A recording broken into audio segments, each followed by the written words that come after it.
미국의 CNN 뉴스는 코로나 확진자 수와 사망자 수에 있어서 미국과 엄연한 대조를 이루는 한국의 코로나 대응에 대한 찬사를 보냈습니다.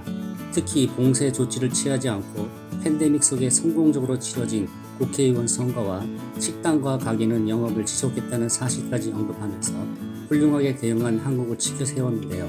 이 내용을 한영자막으로 편집하였습니다. 감사합니다. Crowded beaches, traffic jams, open megachurches.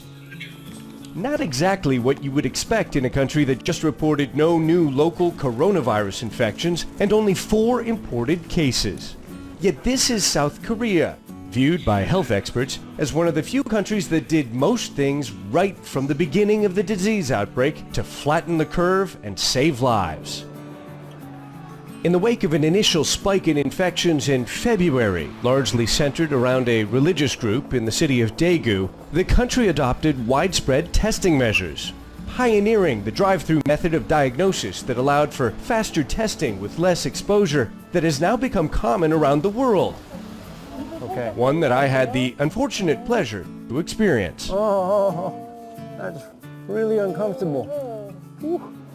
After a slight initial hiccup in supply, and after an apology from the government for that failure, uniformity in mask distribution, with mass availability and affordability, and aggressive contact tracing, social distancing, and quarantine enforcement. The government mandated that I had to install an app on my phone from the South Korean Ministry of Health and Welfare, which forces me to conduct a daily health check and theoretically can track me if I don't cooperate. The US and South Korea both reported their first laboratory-confirmed cases of COVID-19 on January 20th.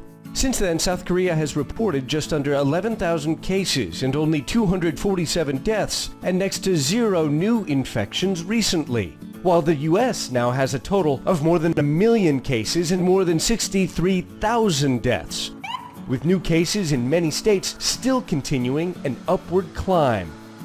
A stark contrast between two nations who began the fight to combat the virus at the same time.